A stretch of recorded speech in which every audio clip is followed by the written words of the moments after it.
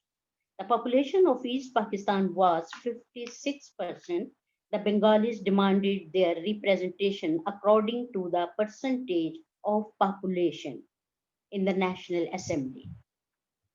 Next reason is Sheikh Mujibur Rahman. The government should be federal and parliamentary in a nature as it was discussed in Lahore resolution. The member to be elected with the legislative representations on the basis of population. The federal government shall be responsible for only foreign affairs and defense. There shall be two separate currencies, mutually or freely convertible in each region. The power of implementation, collection of taxes would lie with the provinces. The FJ will given enough share to fulfill its stakes of foreign and defense. There would be separate accounts of foreign exchange earning for each of this federation unit. The East Pakistan would be given the authority to have a parliamentary force to contribute towards national security. Basically, Sheikh Mujib suggested for confederations in the cover of provisional autonomy and started propagating against the federation of. And next point is the reason fall of Dhaka. Presidential form of government, a parliamentary system could have at least partially offset West Pakistan dominions in the civil and the military service. Again the same mistake was made. Instead of opting for loose confederate from the government, the power elite decided to favor of highly centralizations presidential system. The opposition from East Pakistan was intense and unequivocal for the progressive increase in the amount of the autonomy. The role of international community is the big big cause of the fall of Dhaka. Both Soviet Union and America were in favor of the disintegrations of Pakistan. Soviet Union openly supported India's attack on East Pakistan, whereas America did not fulfill her promise to support the Pakistan. And next is Indian attack on the East Pakistan after weakening Pakistan in every field when India felt that now Pakistan is weak enough to be defeated. It attacked Pakistan directly on 24th November 1971. Pakistan may arrive this attack for a month or so, but it was very difficult to army to fight. Great gestures to bravery surrenders on 16 December 1971 and was defeated at the head of the Indian Army. After the war effect of 1971, we practically lost 55% of our country. Over 90,000 Pakistani military and civil personals were imprisoned. New stories of tyranny over Bengals were written. Zulfikar Ali Bhutto came to power in remaining Pakistan. A commission under the supervision of Chief Justice of Pakistan, Justice Hamudur Rahman, was formed to investigate the factors involved in the fall of Dhaka, but its report could never have been published. There was a huge wave of disappointment and tensions among the Pakistans, as no one could believe that we had lost the war as well as half of our country. On 2nd July 1972, Pakistan lost another war, this time on the table by signing Shimla Pact. The war of power between, one reason is the war of power between the Bhutto and Mujib. The Awami League, by virtue of its overwhelming majority in elections, was entitled to establish its government, but Mr. Z.A. Bhutto, having the percentage from General Yahya Khan, boycotted the assist of the National Assembly of Dhaka, which was proposed by General Yahya Khan. Mr. Mujib allied Yahya Khan with the partially and began to agitate the people of the civil war. Zulfikar Ali Bhutto, Sheikh Mujibur Rahman, and General Yahya, this triangle undoubtedly is the biggest factor of the fall of Dhaka. Pakistan could have been united today if these three and though of the unhonestly and though the national interest and not of their own personal interest. Yahya wanted to remain president for this he was ready to do anything. Bhutto wanted his share in a government by giving the concept of second largest party, and Mujib also showed rigidly in the attitude and he deserved in the fall of Dhaka for the reason. So, minor misunderstanding between East and West Pakistan lead to the major conflict and that had brought an end of the united Pakistan, and Pakistan was disintegrated. Many factors such as the geographical and the social cultural differences between the two wings, the language issue, the economic disparity, and exploitations of the East Pakistan, disparity in civil service and armed forces, differences over constitution making, degenerations of the Muslim League, and the rise of the regional Bengali parties, and the political grievances and the alienations of the East Pakistan were responsible for the process of decay that finally resulted in the dismemberment of the country. The people of East Pakistan were radically different from the counterpart in the West Pakistan. In a number of cultural traits, there was hardly any interaction between them. Moreover, Pakistan Army almost wholly consisted of Punjab Pakhtun's populations who could not understand the dynamics of the eastern wings. The ethnic, climate, and economic disconnections between the both of parts of Pakistan were substantial. On other hand, there existed external dangers in the form of hostile neighbor like India, and also internal challenges of Bengali separatist movement. In the result of successful Bengali movement, Pakistan disintegrated in 1971. During 24 hours of the United Pakistan, its leadership committed many mistakes and various situations were mishandled. The analysis of the Bengali movement as the whole since its start in 1947 reveals then one uh, reveals that on many occasions and in a many fields the stage of leadership would reserve the course of that events.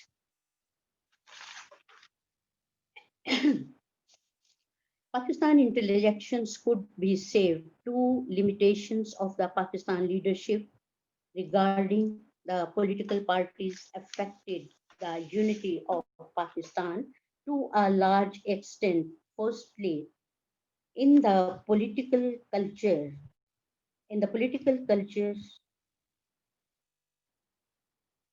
where growth of political parties was buried, the development of national political party was another neglected area that required proper attentions and actions of Pakistan leadership. The position of Pakistan Muslim League, the only national political party at the time of establishment of Pakistan, weakened in the course of time and no other national party could emerge. Secondly, sorry, secondly, the parties were less important than the leadership, proving that leadership more than the institution of political parties was responsible for the development of East Pakistan. The development of regional parties proved to be injurious for the Federation of Pakistan when in the critical times regional political parties having no following and organization in the other wing won the elections in their respective areas, and no national party could join the people of the country together. Short sighted and power-hungry leaders ruined the nation's interest. Dismemberment of Pakistan was caused by leaders from West as well as East Pakistan.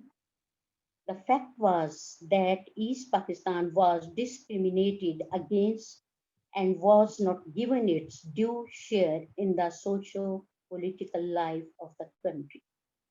Nor were sincere efforts made to reduce the glaring economic disparity between the two wings. According to my point of view, the single person was responsible for the separation of East Pakistan. Corrupt politicians, bureaucracy, military influences, statement of Bhutto was also reason of conflict. Yahya Khan also play a major role in East Pakistan crisis. Social, cultural, languages problem also play its role. Discrim- discriminations in North and Dhrinder Nath death also a part of this conflict, and Mujibur Rahman few points are tricky and self-centered, which create a lots of agitation between East and West Pakistan. Overall, minor misunderstanding between East and West Pakistan lead to the major conflict. Lack of loyal leadership further aggravated the situations. No political solution was experimented to end the crisis that had brought an end the united Pakistan, and Pakistan was disintegrated. The analysis shows that Bengali nationalism, which culminated into the dismemberment of Pakistan, emerged in 1950 and 1960 due to discrimination policies of non-representative persons dominating the central government of Pakistan. East Pakistan was deprived its due to share in a political and economic realms, and this led to the growth of Bengali nationalism. A political situation was created in which the majority group from East Pakistan felt itself dominated by the minority group of West Pakistan. Economically, it was also felt that East Pakistan were deliberately kept backward. The allocations of the resources by the central government for East Pakistan was comparatively lower to that of the West Pakistan. These political and economic differences created a sense of deprivations in East Pakistan, which was exploited by Sheikh Mujibur Rahman. The use of force caused many casualties and left a bad impression on the people of East Pakistan and was deprived of their support. At these junctures, when India used force in East Pakistan, it was helped and backed by the Awami League force, and this Pakistan lost the war. Now, what led to the terrible event of the fall of Dhaka cannot be precisely pointed out. Similarly, not one single person can be held responsible for it. It was a complex, long drawn process of 24 years of neglect, jealousy, and treachery involving different factors and huge egos of political and military actors. What happened on 16 December 1971 was bound to happen, as it was not possible to run a country separated by 1,000 miles. However, the way it has happened is appalling and is something that could have been avoided. If only there was political will for power sharing, we could have avoided the bloodshed and lost the valuable human life. Thank you very much.